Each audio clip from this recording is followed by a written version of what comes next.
Vendredi 18 juillet 2014, Madame, Messieurs, bonsoir et merci de votre fidélité.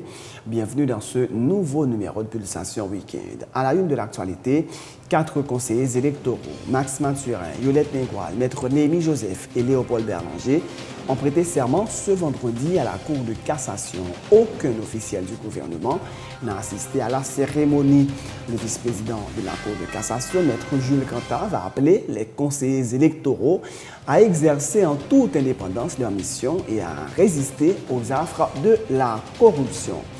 Des voix s'élèvent pour critiquer la décision du gouvernement d'organiser ce samedi le programme Gouvernement à la Caillou à Miami. Les fonds décaissés pour la réalisation de ce programme auraient pu être investis dans des projets au bénéfice de la population, selon le député de Pétionville, Fredly Georges. Pour la FOPAC, les autorités continuent de dilapider les caisses de l'État. L'organisation annonce la relance de la mobilisation pour obtenir le départ de l'équipe en place. Le ministre des Affaires sociales, Charles Jean-Jacques, a lancé jeudi à Cité-Soleil un plan visant à améliorer les conditions de vie des habitants du plus grand bidonville du pays. 5 millions de dollars américains seront mobilisés pour l'exécution d'une vingtaine de projets dans différents domaines, dont l'assistance sociale et les infrastructures. À l'étranger, 24 heures après le crash du Boeing 777 de la Malaysia Airlines à la frontière russo-ukrainienne, la piste de l'accident est quasiment écartée. Moscou et Kiev se rejettent les responsabilités alors que l'ONU réclame une enquête internationale complète et transparente. L'armée israélienne a lancé la nuit dernière une opération terrestre dans la bande de Gaza après 10 jours de raids aériens meurtriers. Le Hamas prévient que l'État hébreu paiera un prix élevé pour cette nouvelle escalade. En sport, tout juste auréolé d'un titre de champion du monde, Philippe Lam prend sa retraite internationale. À 30 ans, le capitaine emblématique de la National Mannschaft annonce qu'il va se consacrer à son club, le Bayern Munich. Lam a honoré 113 sélections avec l'Allemagne. Vicente Del Bosque reste le sélectionneur de l'Espagne malgré l'élimination au premier tour de la Coupe du Monde. Son bilan et ses 2 titres, champion du monde 2010 et d'Europe 2012, ont plaidé pour lui bien plus que la déception brésilienne. Madame, Messieurs, restez branchés pour le développement de ces titres et de bien d'autres.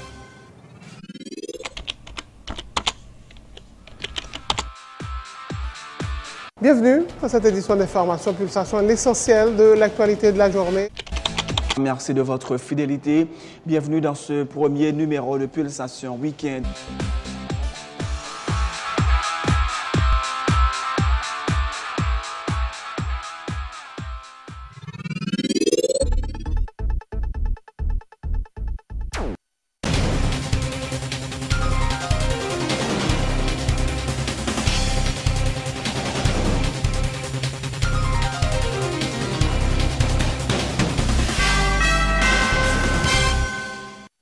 De recherche, bienvenue dans le développement du journal. 4 conseillers électoraux ont prêté serment ce vendredi à la Cour de cassation. Il s'agit de Max Mathurin, Yolette Mengual, Maître Néhémie Joseph et Léopold Berlanger.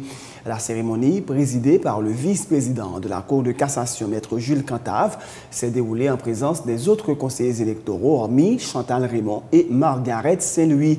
Il faut dire également qu'aucun officiel du gouvernement n'était présent. Maître Cantave a appelé les conseillers électoraux à exercer en toute indépendance leur mission et à résister aux affres de la corruption. Conseil électoral provisoire. Je présume que vous avez été désigné compte tenu de votre compétence, votre sérieux pour occuper cette fonction. Cette considération nous conduit à apprécier la haute portée morale de la mission qui vous est dévolue. Membres du Conseil électoral, vous êtes appelés à créer une ambiance propice aux élections, à préparer des lois portant sur les joutes électorales, de concert avec d'autres institutions étatiques, à analyser le dossier des candidats sans tenir compte de leur appartenance politique. Il vous appartient donc de les accueillir ou de les rejeter. Vous serez heureux dans le premier cas, mais dans le second, vous vous ferez de potentiels ennemis. Attendez-vous donc à des tentatives de corruption. Phénomène qui handicape le développement socio-économique du pays. On la retrouve dans tous les secteurs de la vie nationale. Elle gangrène l'administration publique, édulcore les processus électoraux et porte atteinte au fondement de la République. Je suis donc persuadé, messieurs les conseillers, que vous repousserez avec fermeté, avec indignation, les corrupteurs. Vous ne ferez pas de négociations en privé, que ce soit en dollars, en euros ou en gouttes. Vous ne vous laisserez pas manipuler et influencer par aucun autre pouvoir. Agissez en toute autonomie et en toute indépendance. L'actuel président du Conseil électoral, Maître Fritzo Canton, s'est montré optimiste quant à la tenue du scrutin avant la fin de l'année, moyennant un sens de sacrifice de la part des acteurs. Il plaide aussi pour des élections inclusives, ajoutant que le CEP compte sur la volonté réelle et désintéressée des acteurs qui, dit-il, doivent mettre en avant les intérêts du pays. Je suis là pour travailler dans l'intérêt de ce pays. Je demande que des collaborateurs, et je suis un collaborateur. Je ne fais le Conseil électoral ne fait pas d'élection pour lui-même, il fait d'élection pour les autres. Je ne demande seulement qu'un concours de volonté, des volontés réelles et désintéressées, puisque concordées pour donner naissance à une nouvelle République.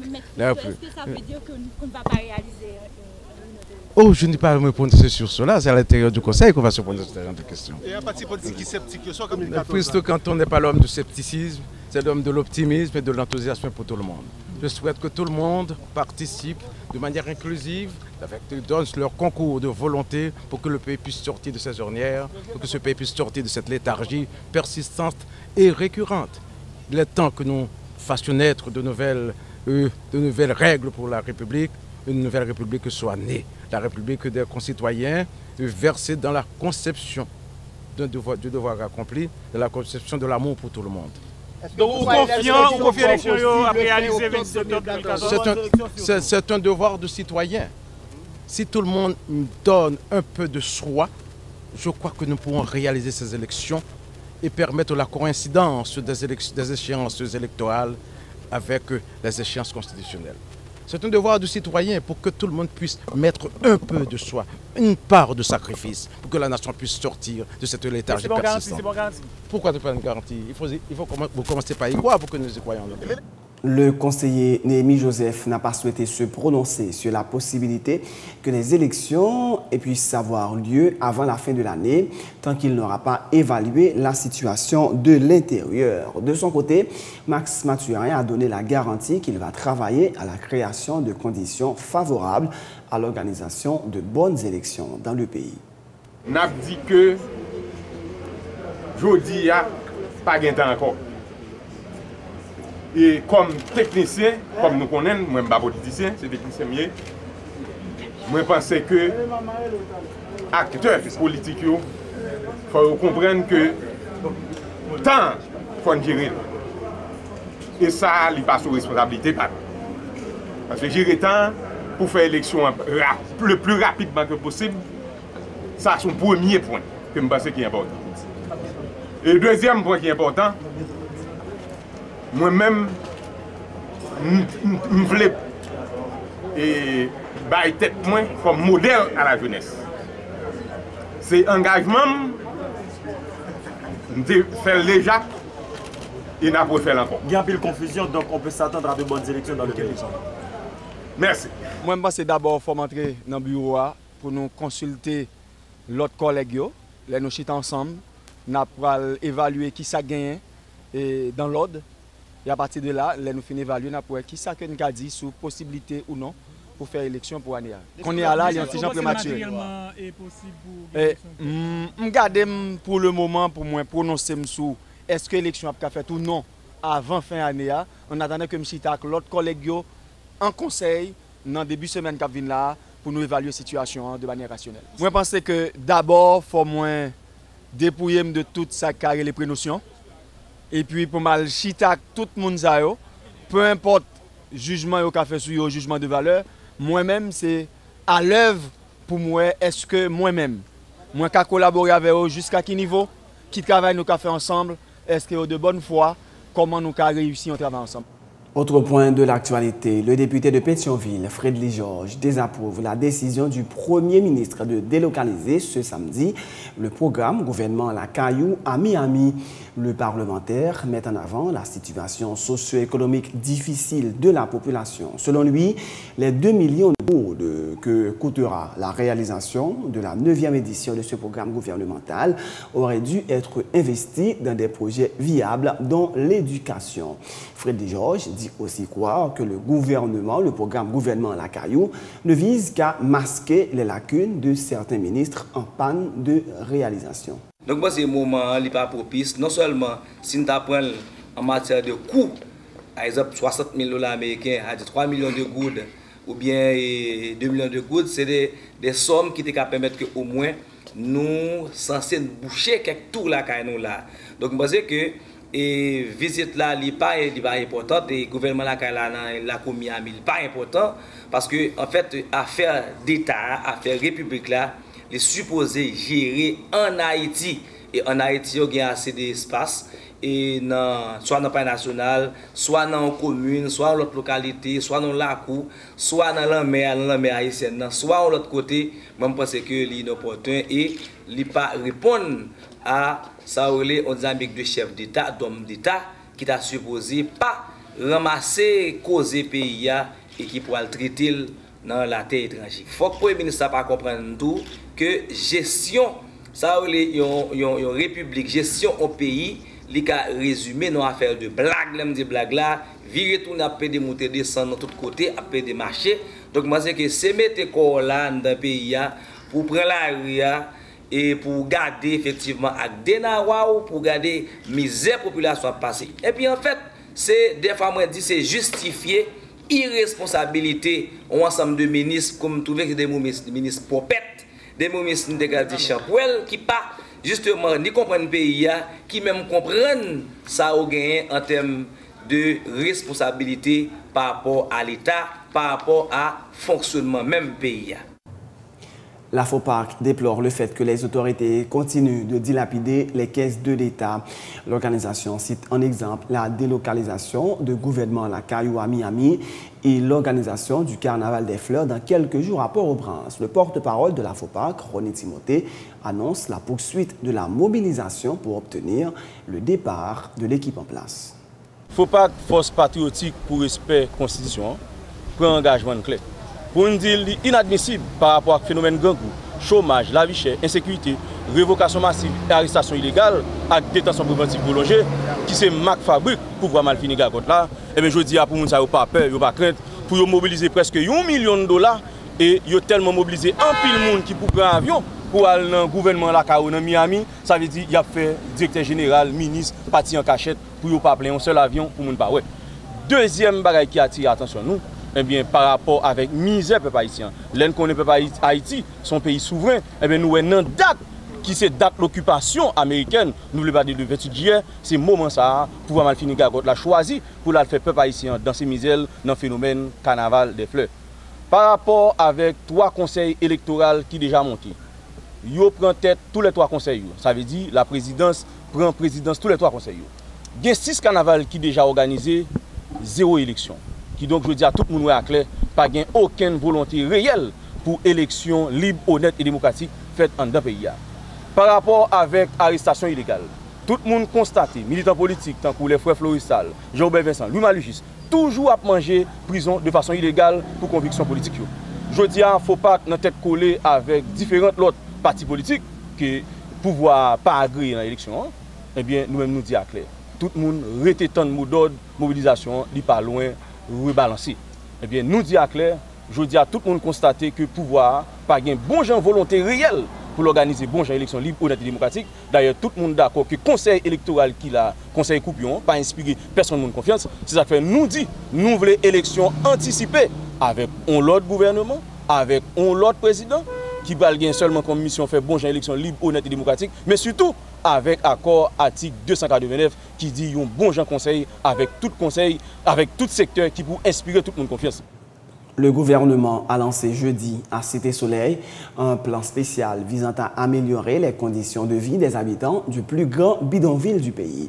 Un plan qui comporte 24 projets qui seront exécutés dans différents domaines, dont l'assistance sociale et les infrastructures.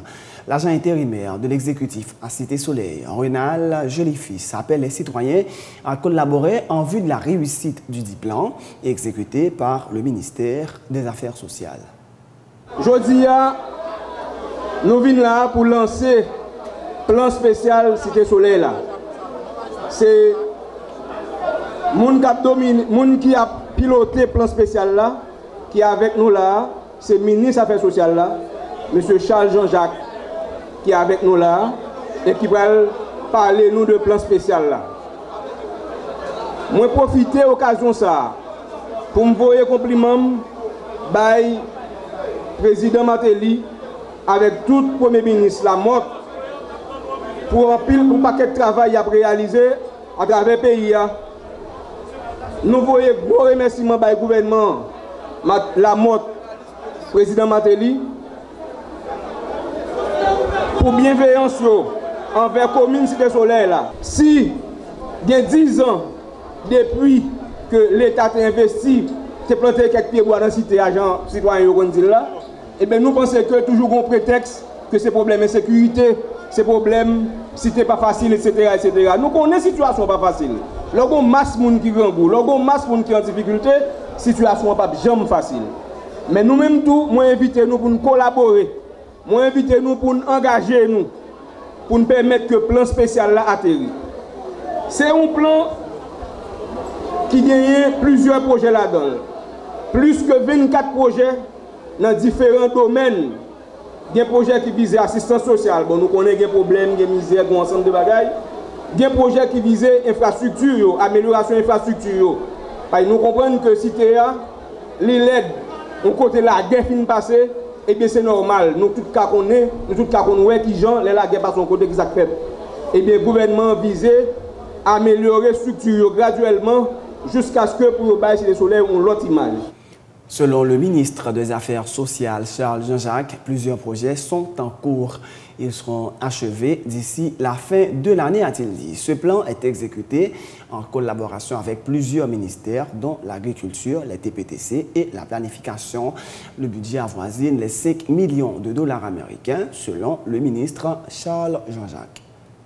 Cité Soleil, aujourd'hui, d'y répondre à une inspiration que le président Matéli a toujours gagné comme rêve pour le dire, bon changer les conditions de la vie, moun dans Cité Soleil. Et c'est là que détermination pour le ministre est venu pour le dire nous, on fait un plan spécial, joue que le mette cartel ça. Moi j'étais là, il dit nous, on peut un investissement direct l'autre bord. Ce plan qui a un budget de 5 millions de dollars américains. Ce plan qui fait commencer, ce plan qui t'a supposé fin exécuter d'ici le mois de décembre à décembre. Nous choisissons Cité Soleil parce que nous pensons que Cité Soleil sont communes. Côté on peut mettre en pile bagaille, mais trois cas ça on peut mettre Cité Soleil pas jamais réalisé. Et aujourd'hui, moi décidé de faire lancement plan ça avec recommandation pour le ministre dans momentum que nous avons avancé au moins à 30% dans le projet que nous initions. De façon pour ne pas dire, le gouvernement vient parler de projet. Mais le gouvernement a commencé à projet déjà, et le résultat, nous avons commencé à comprendre. Et c'est comme ça, je vais commencer par présenter nous au premier plan sous 23. Premier programme non lycée, au projet qui est lié à cimetière. Cimetière qui est dans Fontaine 17. Cimetière aujourd'hui a clôturé, son projet fini à 100%. Et son projet qui a créé 50 jobs dans la commune. Deuxième projet que nous gagnons, c'est le projet magistrat Sodil de lampadaire. Aujourd'hui, nous sommes capables de dire qu'il y a 170 lampadaires qui sont installés. Nous avons un restaurant communautaire dans Bélécou, nous avons un restaurant communautaire dans Norway, dans Haïti, dans Bois-Neuf, dans La Plaine, dans Caïboulé, Soleil 17, dans Fort Dimanche, dans Cité Soleil en haut. Nous avons 150 habitants de Cité Soleil qui vivent avec un handicap handicapé. Qui ont même tout. Nous allons pousser 800 gouttes chaque 2 mois. C'est qu'on y a mis ça et c'est qu'on y a le faire. Donc au total, nous allons gagner 2300 familles capables de bénéficier de plan ça. Les citoyens accueillent favorablement ce plan spécial, mais disent souhaiter qu'il ne s'agisse pas d'une initiative électorale. On est habitué à entendre des promesses à chaque fois qu'il va y avoir des élections, mais rien de concret n'a jamais été fait, ont déclaré les habitants de Cité Soleil. Plan spécial là qui ça nous souhaiter les pas dans un plan spécial à l'oral qui est lié parce que nous on est à mettre pour aller qui parler élection dans le pays là toujours gagner un lancement des projets qui toujours comme ce qui toujours paraître dans la commune et qui pas arriver et nous penser et projet et initiative ça qui prend c'est pour une initiative électorale qui est liée son initiative vraie côté population c'est soleil là soleil qui va porter solidarité avec et action ça pour faire dans la commune. N'attend pour que faire la théorie parce que nous-mêmes nous prêts pour nous étendre tout projet ça à théorie seulement ça n'a dit attention avec pour faire attention avec conseil de raquettes magouillères qui a vendu intérêt communauté Cité Soleil là n'a dit pour faire attention avec moun sa yo parce que nous habitués victimes de eux déjà. Donc on pas qu'il faux projet a venir faire dans cité là cette fois-ci n'a demandé population li vigilant yeux nous calé n'a suivre pour nous toute parole ça qui dit tout projet ça pour la terre dans commune nous même n'a veillé nous va retrouver nous pour qui ça ne va retrouver nous pas l'hôpital c'est Catherine crasé si on moun malade là si on petit moun moi dis ça encore si on moun malade là si on petit moun blessé si on petit moun boulé il va y côté pour l'aller. Une annonce avant de refermer ce journal. Evna Lambert, 64 ans, a laissé sa maison depuis 5 jours et ses proches sont sans nouvelles d'elle. Madame Lambert habite à Delma 19, rue estimée numéro 9. Prière de contacter la famille au 36 35 58 00 36 04 87 80 37 31 82 44 si vous l'apercevez. C'est la fin de ce journal. Juste avant de vous quitter, voici le rappel des titres. 4 conseillers électoraux, Max Mathurin, Yolette Mengual, Maître Némi Joseph et Léopold Bélanger, ont prêté serment ce vendredi à la Cour de cassation. Aucun officiel du gouvernement n'a assisté à la cérémonie. Le vice-président de la Cour de cassation, Maître Jules Cantave, a appelé les conseillers électoraux à exercer en toute indépendance leur mission et à résister aux affres de la corruption. Des voix s'élèvent pour critiquer la décision du gouvernement d'organiser ce samedi le programme Gouvernement à la Caillou à Miami. Les fonds décaissés pour la réalisation de ce programme auraient pu être investis dans des projets au bénéfice de la population, selon le député de Pétionville, Fredly Georges. Pour la FOPAC, les autorités continuent de dilapider les caisses de l'État. L'organisation annonce la relance de la mobilisation pour obtenir le départ de l'équipe en place. Le ministre des Affaires sociales, Charles Jean-Jacques, a lancé jeudi à Cité Soleil un plan visant à améliorer les conditions de vie des habitants du plus grand bidonville du pays. 5 millions de dollars américains seront mobilisés pour l'exécution d'une vingtaine de projets dans différents domaines, dont l'assistance sociale et les infrastructures. À l'étranger, 24 heures après le crash du Boeing 777 de la Malaysia Airlines à la frontière russo-ukrainienne, la piste de l'accident est quasiment écartée. Moscou et Kiev se rejettent les responsabilités alors que l'ONU réclame une enquête internationale complète et transparente. L'armée israélienne a lancé la nuit dernière une opération terrestre dans la bande de Gaza après 10 jours de raids aériens meurtriers. Le Hamas prévient que l'État hébreu paiera un prix élevé pour cette nouvelle escalade. Et puis en sport, tout juste auréolé d'un titre de champion du monde, Philippe Lam prend sa retraite internationale. À 30 ans, le capitaine emblématique de la National Mannschaft annonce qu'il va se consacrer à son club, le Bayern Munich. Lam a honoré 113 sélections avec l'Allemagne. Vicente Del Bosque reste le sélectionneur de l'Espagne malgré l'élimination au premier tour de la Coupe du Monde. son bilan et ses 2 titres, champion du monde 2010 et d'Europe 2012, ont plaidé pour lui, bien plus que la déception brésilienne. C'est la fin de ce journal. Merci de l'avoir suivi. Bonne suite de programme et surtout, bon week-end sur Télé Pluriel.